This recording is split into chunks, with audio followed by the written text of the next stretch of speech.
Hello, what's up, guys? Welcome to the Vedantu Commerce. This is me, Aditya Arya, Master Teacher of Mathematics and Statistics. And in this session, we are going to do one questions from NCERT Class 11. That is question number 2 from the page number 26 of the miscellaneous exercise.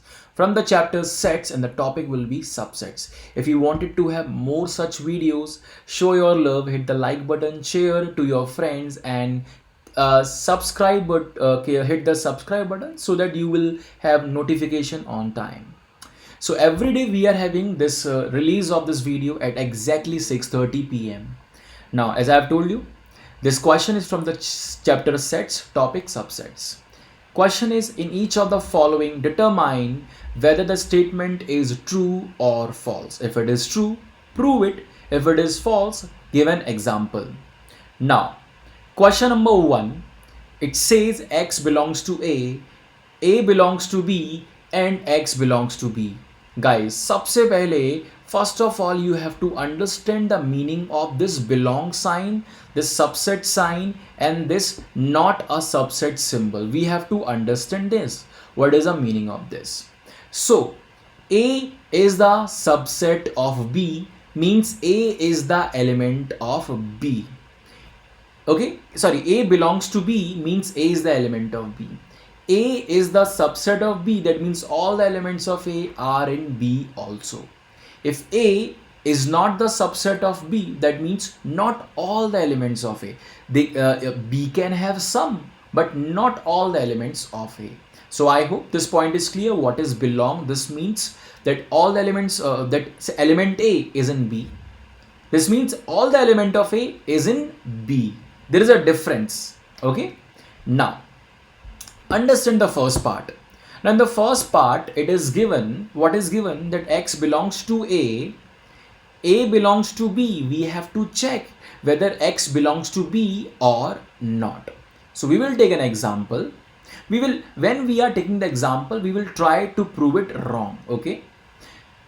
Fine. So, A is, let's suppose, is a set having just one element. Why just one element we are taking? You can take 2 or 3. It just, if you will take more element, you have to arrange and you have to manage more numbers. So it's better to have a simple explanation. We are having just one element over here. Now it is given that X belongs to A. What is X? X is 1. So 1 belongs to A means 1 is the element of A. And how you will identify this is element or not? It is separated by, one element is separated by comma with the other element. Now A belongs to B, that means complete set A. Now this is complete set A is the element of B. So this whole thing is the element of B. Now we are asking, is X element of B? Is X belongs to B? Now, as I have said, 1 belongs to B. Is 1 is the element of B? So, as I have said, elements are separated by comma. 1 is not separated with 2, separated by 2 with just comma. No, it is separated by a bracket and comma. You can say a bracket, curly bracket is separated with 2. So, basically this whole thing is an element. This is an element. So when we say X belongs to B, that means X is an element. An element should be separated by comma from other element. So I hope this explanation is clear to you. Now question number 2, it is given that A is the subset of B. That means all the elements of the set A should be in set B. So I will take A equals to an element, a set having just one element. Now as I am saying, A is the subset of B, so all the elements of A should be present in B. So we have included 1 and we have taken some extra more elements that we can take. Now it is also given B belongs to C. When we say belongs to, that means B is the element of C. If B is the element of C, that means the complete set B is separated by other elements through comma. So we are included all the elements. यहाँ पर we have taken the complete set. We have taken the set, and set represented by curly brackets. So about comma, on one side there is a bracket. That means we have included the complete set, and this complete set will work as an element. I hope this is clear. So B is the element of C. That means B will present completely as a set, comma, there will be some other element also. Okay. Now my question to you is, or the question is like this: is A belongs to C? Is this curly bracket having the element 1? Is inside the C? No. 1 is inside the C? No. 1 is not inside the C. 1 is inside the 1 is the element. When I say inside, means I'm talking about the element. 1 is the element of B. 1 is the element of A, but 1 is not the element of C. Similarly, curly bracket 1 is a different element, and curly bracket 1, 2 is a different element. You have to understand this. So, is A belongs to C? Is A an element of this? Is there any element like this? Is there any element like this? Curly bracket 1 like this? No. So, answer no, false. Now, third one is, it is said A belongs to B. It is said A belongs to B. What does it mean? That all the elements of A is in B. Let's suppose A is having just 1. So, B is having 1, 2. B is having everything what A is having. Okay. Now, we are saying B is the subset of C. That means whatever B is having, C must have all of them. So 1, comma, 2, comma, it can have any other element. So whatever A is having, B is having all that. Whatever B is having the elements of A, all the elements of A. So whatever B is having, everything will be included in the C. So we can say whatever is in A is in B, and whatever is in B is in C. So definitely whatever is in A is in C also. So A is the subset of C. So यहाँ पर you can write it down A as C as 1, 2, 3. So 1, 2, 3, that means all the elements of A is in C. Yes. So ये आपका आएगा A is 1 and C is 1, 2, 3. All the elements of A is in C. Yes.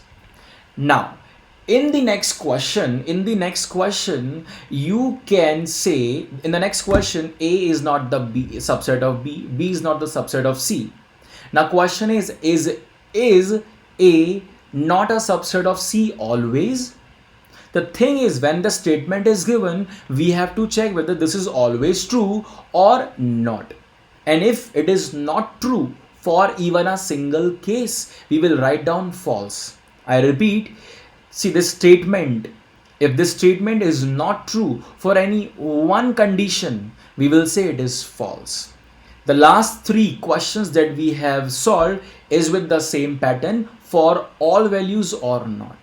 Fine. Now, let A is equals to 1, 2 and B equals to 2, 3. Why? Because it is said that A is not a subset of B. That means all the elements of A will not be included in the set B. All the elements of A will not be included in B. Some can be or none can be. But since I want to prove it, this particular thing false, I want to prove it false. So this is the reason why that I am including some of the elements of A in B. Now B is not the subset of C.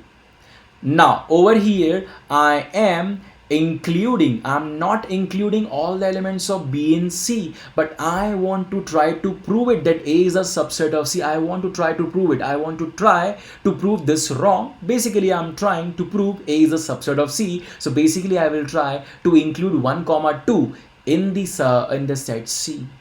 And for this, 1 should be there, 2 should be there, but not all the elements of B. So 1, 2, 5 satisfy these 2 conditions, but does not satisfy this. So we will say that this is a false statement. Guys, if you will take another example like 1, 2, like 3, 4. Okay, and even 3, 4, even 5, 6, 7. This will satisfy these 2 and this one. So as I have said, if it is not satisfying even for one set of values, we will say it's a false. Next one. What is the next part? X belongs to A. That means the element X should be in A. I am taking an example that 1 is inside of A. Okay, it can have any other element, no problem. Now, A should not be the subset of B. That means all the element of A should not be in B. Okay, so 1 should not be there, and as I said, not all. So you can include 2, no problem. So 2, 3, 4, 5.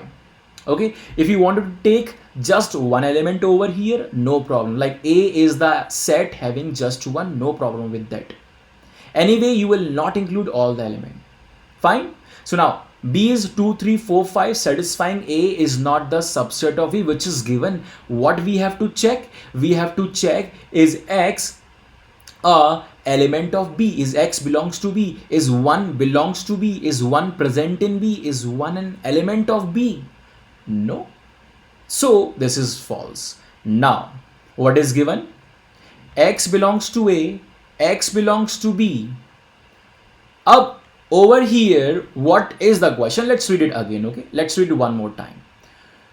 What was the question? If X belongs to A and A is not the subset of B, that means X is an element of A. X is present inside of A, but A is not subset of B. That means not all the elements of A is in B. It's possible that X is not involved over here. As I have said, all the elements of A are not in B. Might be X is one of those which is not included in B. So is X belongs to B? No. X does not belongs to B always. Sometimes it can be, but not always. So this is a false statement. Fine. I hope it is clear. Now we will solve. We have solved this one. We have solved this part. Now we will do the sixth one. Fine. We have solved the fifth one. Now we will solve the sixth one. Okay. So sixth one is, if A is the subset of B, that means all the elements of A is in B. All the elements of A is in B. Whatever the elements A is having is present in B. Now, if X does not belongs to B, if X does not belongs to B, we can say that X does not belongs to A. Let's see an example on this to understand this. This is true statement. How? Let's see this. A is the subset of B. That means if whatever A is having, B is also having, but B can have the extra element. B can have the extra element. Let's suppose according to this question, what is given? X does not belongs to B. What is given in this question? X does not belongs to B. If it is not present in B, how it can be present in A? Because if it is present in A, and A is subset of B, it needs to be present in B. If it is not present in B, it cannot be present in A. Implies if and only if. I repeat this statement. If something is present in A, it should be in B. If it is not in B, it cannot be present in A. I hope this is clear. If you have any kind of doubt in any of these 6 questions, do let me know. Guys, if you wanted to attend the live lectures, stay tuned. We come daily at 3:30 p.m. Apart from this, we do record a 50, 30, 40 seconds video as a YT short where we are doing calculation, speed up calculation. Okay. And if you wanted to enroll on Vedantu Pro, most welcome. We are launching a course on 4th of October and 25th of October for grade 11th and grade 12. You can start your learning with the link given in the description box. Code will be ADAPRO. And on every enrollment program for the long term that you are going to enroll, there is something which has never happened before, and that is the VIP. That means it's a guarantee on the education. If you will not have improvement, all your money will be refunded back. I hope this lecture is really helping you. Let us know with your comments. Hit the like button if you really love this lecture, share with your friend, and subscribe if you want to get the notification on the right time. तब तक के लिए good bye, फिर मिलते हैं अगले lecture के अंदर.